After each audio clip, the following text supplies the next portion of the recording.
और चलिए अब खबरें विस्तार से देखते हैं। उज्जैन के बेगम बाग कॉलोनी में गुजर रहे हिंदू संगठन की रैली पर कुछ लोगों ने अपने घरों से पथराव कर दिया। वहीं कई गाड़ियों को भी यहां पर नुकसान पहुंचाने का मामला सामने आया है। पथराव की घटना में 3 लोग जख्मी हुए हैं। रैली पर पथराव के वायरल हो रहे वीडियो में आप साफ तौर पर देख सकते हैं कि महिलाएं भी सड़क पर जा रही रैली पर पथराव कर रही हैं। मौके पर पहुंची पुलिस ने दोनों पक्षों को मौके से हटाया और स्थिति को काबू किया है। पुलिस ने मामले में एक आरोपी को गिरफ्तार कर लिया है।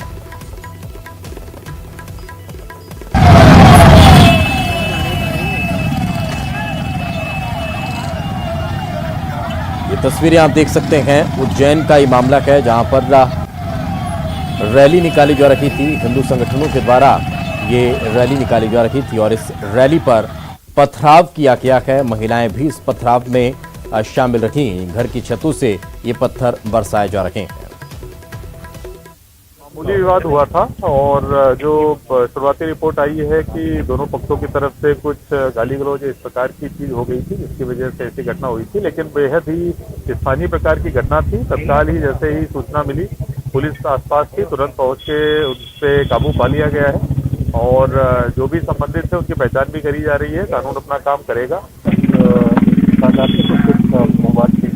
इसके बाद दोनों पक्षों में बातचीत सरकारी पुलिस इंटरवेंशन किया गया और अभी सामान्य है। हम लोग लगातार पेट्रोलिंग कर रहे हैं और जो भी फायदा।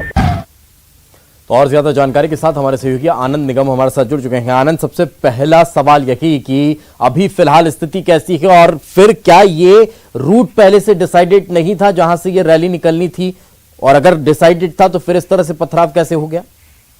बिल्कुल दीपेश, देखिए सबसे पहले तो ये कि जो है फिलहाल अगर अभी बात की जाए तो अभी जो है माहौल सामान्य है। फिलहाल जो पुलिस अमला वहां पर लगा हुआ है, लेकिन जो महाकाल थाना क्षेत्र है वहां पर जरूर जो है थाने की पुलिस लगा दी गई है और अलग से और भी बल मंगाया गया है। दूसरी बात ये कि जो अगर बात की जाए रैली की, तो रैली का जो रूट है पहले से तय था और तय रूट पर ही वे जो है उज्जैन के फ्रीगंज इस क्षेत्र से निकलकर जो है भारत माता मंदिर की तरफ गए थे।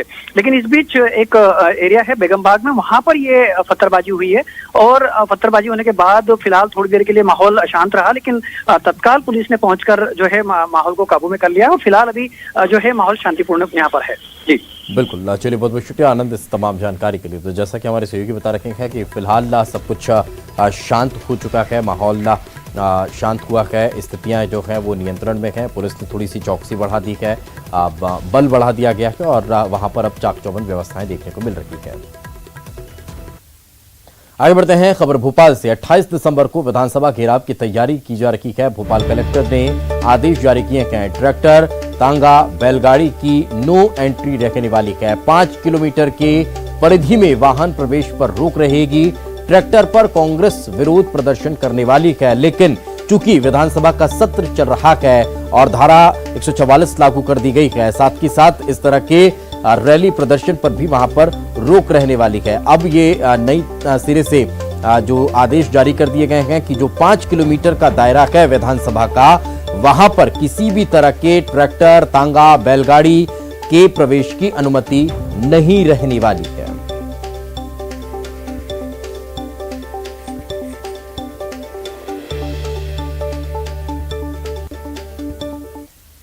कृषि कानून के विरोध में 30 दिन से चल रहे आंदोलन के बीच प्रधानमंत्री नरेंद्र मोदी ने आज सीधे किसानों से संवाद किया है और उनके मन में बैठे हुए भ्रम को दूर करने की कोशिश की है। पूर्व पीएम अटल बिहारी वाजपेयी की जयंती के मौके पर प्रधानमंत्री ने देश के 9 करोड़ किसान परिवारों के लिए 18,000 करोड़ की राशि जारी की है।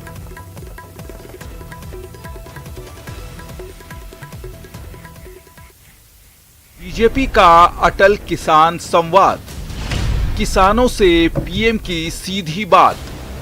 नमस्कार,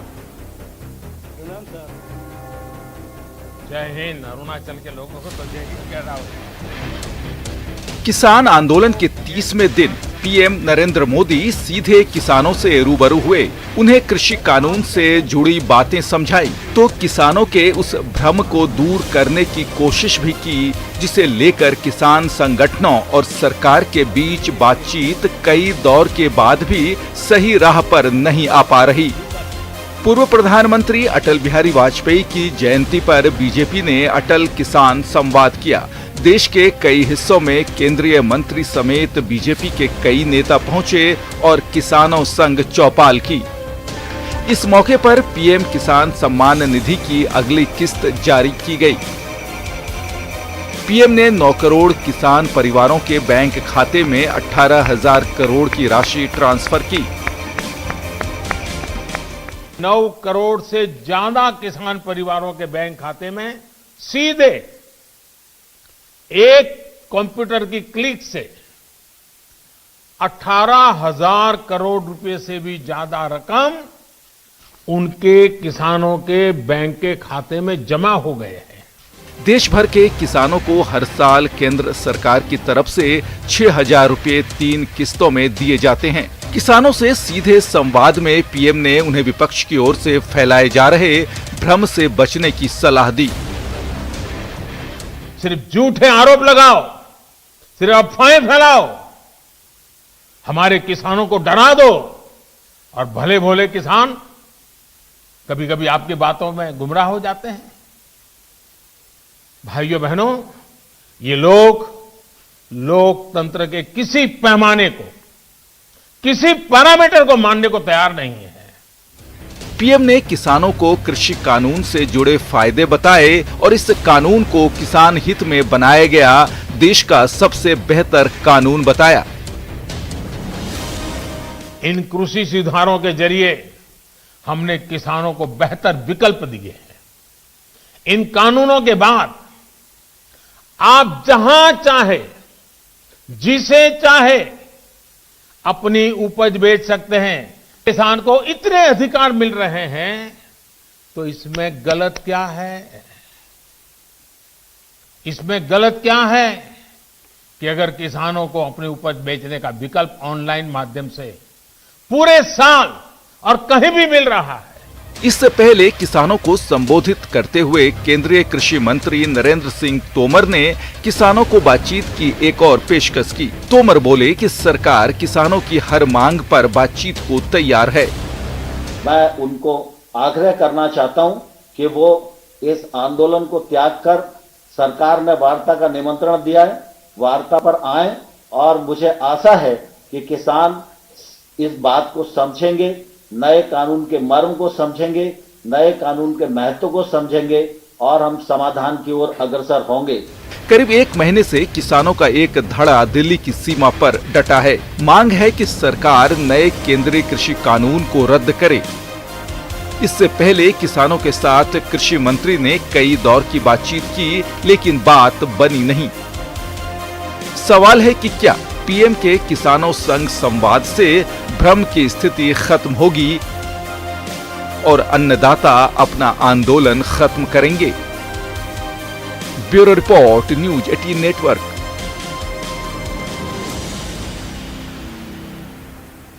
आगे बढ़ते हैं। सत्र से पहले विधानसभा में कोरोना विस्फोट। मध्य प्रदेश विधानसभा सचिवालय कोरोना की चपेट में आ चुका है। विधानसभा सचिव के 34 कर्मचारी संक्रमित पाए गए हैं। तो विधानसभा जो सचिवालय है उसके 34 कर्मचारी कोरोना पॉजिटिव पाए गए हैं। विधानसभा सत्र से पहले सभी कर्मचारियों का टेस्ट कराया गया है और आज भी कई कर्मचारियों के सैंपल लिए गए हैं। 28 दिसंबर से विधानसभा के शीतकालीन सत्र की शुरुआत होनी है और इस वक्त हमारे सहयोगी शरद हमारे साथ जुड़ चुके हैं। शरद, काफी चिंताजनक स्थिति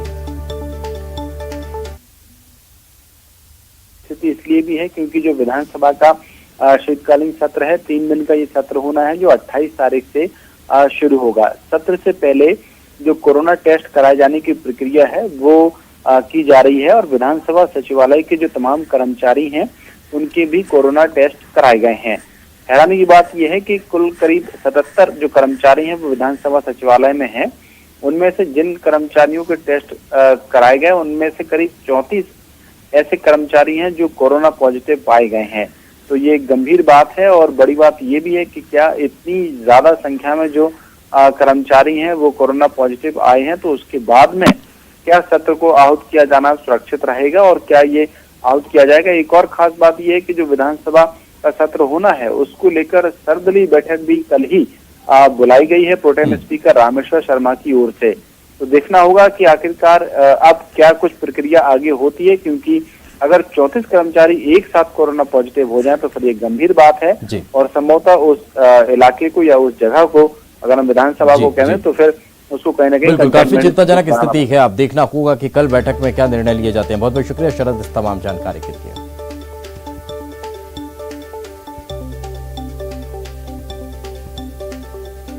और चलिए फिलहाल वक्त एक छोटे से ब्रेक का है, ब्रेक के बाद जल्द हाजिर होंगे। ब्रेक के बाद एक बार फिर आपका स्वागत है। क्रिसमस पूरे देश में सादगी और धूमधाम के साथ मनाया जा रहा है। दरअसल कोरोना काल की वजह से थोड़ी सी सादगी भी नजर आ रही है और उत्सव है, पर्व है, तो उसकी धूमधाम भी देखने को मिल रही है। अलग अलग तस्वीरें हम आप तक पहुंचा रखे हैं। शहर के चर्चों में विशेष प्रार्थना सभा आयोजित की जा रही है। कोरोना गाइडलाइंस का पालन हो रहा है। भोपाल और जबलपुर के अलावा बैतूल के चर्चों में विशेष प्रार्थना सभा का आयोजन किया गया।